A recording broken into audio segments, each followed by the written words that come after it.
Hello everyone, welcome to my channel. आज मैं आपके साथ विंटर स्पेशल हरी मिर्च, अदरक और लहसुन के अचार की रेसिपी शेयर करूंगी। सर्दियों में नया अदरक मार्केट में आता है जिसका टेस्ट अचार में बहुत अच्छा लगता है। इससे आसान अचार आपने आज तक नहीं बनाया होगा।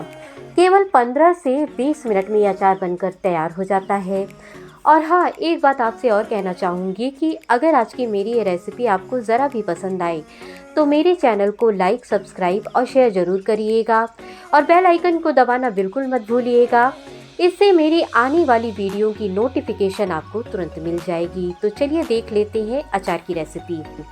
तो तीखा चटपटा अचार बनाने के लिए यहाँ पर मैंने 300 ग्राम हरी मिर्च ली है, जिसे मैंने अच्छे से धोकर इसके ऊपर की डंडियों को हटा दिया है। मिर्ची की डंडियों को धोने के बाद ही हटाएं, नहीं तो मिर्च के अंदर मॉइस्चर चला जाता है। साथ ही 150 ग्राम लहसुन लिया है और 150 ग्राम ही अदरक लिया है। अदरक को भी मैंने अच्छे से धोकर इसके छिलके को हटा दिया है। अब किसी टॉवेल या टिश्यू पेपर से अच्छे से पोंछकर इन्हें 2 घंटे तक पंखे के नीचे सुखा देंगे, या फिर आप इसे धूप में भी 2 घंटे तक सुखा सकते हैं। इसमें थोड़ा सा भी मॉइस्चर नहीं होना चाहिए। जरा सा भी इनमें मॉइस्चर रहेगा तो अचार खराब हो जाएगा। 2 घंटे इन्हें सुखाने के बाद अदरक और हरी मिर्च को छोटे छोटे टुकड़ों में हमें काट लेना है। अगर आप लहसुन नहीं खाते हैं तो आप इस अचार में से लहसुन को हटा सकते हैं और केवल अदरक और हरी मिर्च से ही ये अचार बना सकते हैं।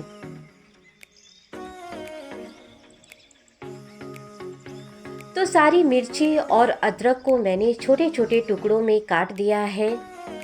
लहसुन को कट करने की ज़रूरत नहीं है। अब यहाँ पर मैंने एक चॉपर लिया है।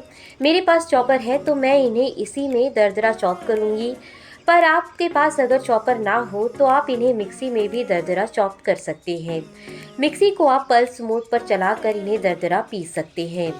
चॉपर में पीसने से क्या होता है कि ये बहुत ज़्यादा बारीक बारीक नहीं होते हैं, मोटे मोटे चंक्स रहते हैं और बिल्कुल इसी तरह से हमें ये चाहिए होते हैं।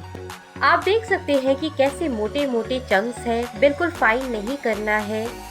तो सारी मिर्च को मैंने दरदरा पीस लिया है और इसी तरह से सारे अदरक को भी हमें दरदरा पीस लेना है और लहसुन को भी हमें इसी तरह दरदरा पीस लेना है। और आप जो भी बर्तन, चम्मच अचार बनाने में यूज़ करें वो बिल्कुल ड्राई होने चाहिए। उसमें बिल्कुल पानी नहीं होना चाहिए। हाथ में भी बिल्कुल पानी नहीं लगा होना चाहिए, क्योंकि ये जो अचार है उसे आप 6 से 8 महीने तक आराम से खा सकते हैं।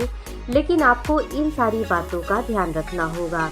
तो जो मेहनत का काम था वो तो हो गया है। अब इसे अभी हम साइड में रखते हैं और चलिए अब ये अचार का मसाला तैयार कर लेते हैं। गैस पर मैंने एक पैन रख दिया है, पर अभी गैस को मैंने ऑन नहीं किया है। पैन में मैंने 1/4 कप सौंफ डाल दिया है, 2 चम्मच सरसों डाल दिया है। ये काली वाली सरसों है, आप इसकी जगह राई का भी यूज़ कर सकते हैं। और 1 चम्मच मेथी दाना इसमें मैंने डाल दिया है। अब गैस को ऑन करके लो फ्लेम पर इन मसालों को हमें 2 मिनट तक गर्म कर लेना है। भूनना नहीं है, ब्राउन नहीं करना है, सिर्फ और सिर्फ गर्म करना है।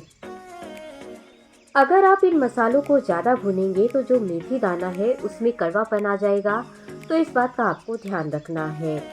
और इस अचार में केवल ये 3 ही चीज़ें डलती है, इसके अलावा इसमें आपको कुछ भी नहीं डालना है। तो 2 मिनट के बाद मसाले अब गर्म हो गए हैं, तो गैस को मैंने बंद कर दिया है। अब पहले इन मसालों को अच्छे से ठंडा करेंगे, उसके बाद इन्हें मिक्सी के जार में डालकर पीसेंगे।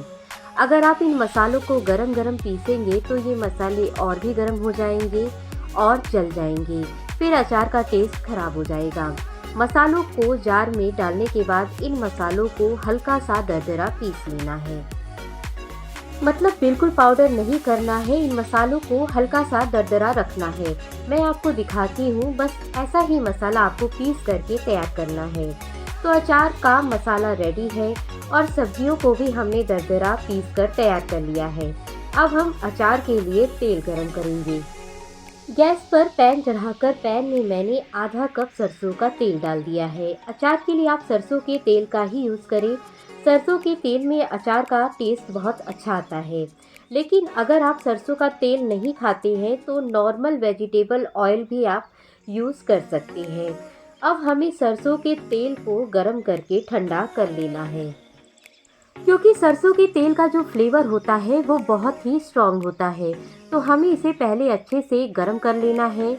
जब तेल में से धुआं निकलने लगे तब गैस को ऑफ करके तेल को थोड़ा ठंडा करके उसके बाद इसे अचार में हमें डालना है। तो अभी तेल में से धुआं निकलने लगा है, तो हम अब गैस को ऑफ कर देंगे और तेल को थोड़ा ठंडा होने देंगे। तो जब तक तेल ठंडा हो रहा है, चलिए तब तक हम हरी मिर्च, अदरक और लहसुन में मसाले मिक्स कर देते हैं। तो सबसे पहले हमने जो मसाला तैयार किया था उसे इसमें डाल देंगे और साथ ही इसमें मैंने 1 चम्मच हल्दी पाउडर डाल दिया है, 2 चम्मच नमक डाल देंगे, 1 चम्मच काश्मीरी लाल मिर्च पाउडर मैंने इसमें डाल दी है सिर्फ कलर के लिए। अगर आपको इसे नहीं डालना है तो आप इसे टोटली स्किप कर सकते हैं। अब इसमें मैंने 1/4 कप वाइट विनेगर, जिसे सिरका भी कहा जाता है, डाल दिया है। और इसके बाद हमने जो तेल गरम करके रखा था वो भी अब हल्का ठंडा हो गया है, तो उसे भी इसमें मैंने डाल दिया है। सारा ही तेल मैंने इसमें डाल दिया है। अब सभी चीज़ों को अच्छे से मिक्स करेंगे। अगर आपको मिक्स करने के बाद तेल कम लगे तो आप इसमें थोड़ा और तेल डाल सकते हैं। और कुछ बातों का अगर आप ध्यान रखें तो आपका अचार लंबे समय तक चलेगा। जैसे खटास के लिए विनेगर ही डालना है, नींबू का रस नहीं डालना है। विनेगर डालने से ही आपका अचार लंबे समय तक चलेगा। नींबू का रस डालने से अचार में फंगस लग सकता है, अचार लंबे समय तक नहीं चलेगा। अगर आप अचार कम क्वांटिटी में 1-2 वीक के लिए बना रहे हैं तो आप इसमें 3 से 4 नींबू का रस डाल सकते हैं। तो अब सारी चीज़ें अच्छे से मिक्स हो गई है, अचार बनकर तैयार है। आप इस अचार को तुरंत खा सकते हैं या फिर आप इसे 2 से 3 दिन धूप में रख के उसके बाद भी खा सकते हैं। अचार को स्टोर करने के लिए आप हमेशा कांच के बॉटल का ही इस्तेमाल करें। कांच के बॉटल में स्टोर करने से अचार जल्दी खराब नहीं होगा, वो लंबे समय तक चलेगा। अचार को बॉटल में स्टोर करने से पहले बॉटल को अच्छे से धोकर धूप में बॉटल को सुखा लें। बॉटल में बिल्कुल पानी नहीं होना चाहिए। बॉटल में अचार को भरने के बाद अचार को 2 से 3 दिन तक धूप में रखें। इससे अचार जल्दी खराब नहीं होगा, लंबे समय तक चलेगा। लेकिन अगर आपके यहाँ धूप नहीं आती तो थोड़ा अचार बाहर रखिए, बाकी का अचार फ्रिज में रखें। तो हमारा हरी मिर्च, अदरक और लहसुन का मिक्स अचार बनकर तैयार है। सर्दियों के मौसम में सभी के घरों में पराठे ज़्यादा बनते हैं। पराठों के साथ ये अचार बहुत टेस्टी लगता है। तो आप मेरी ये अचार की रेसिपी को एक बार ट्राई ज़रूर करिएगा और अपनी अनुभव कमेंट करके मेरे साथ ज़रूर शेयर करिएगा। तो मिलते हैं एक नई रेसिपी के साथ। Thanks for watching.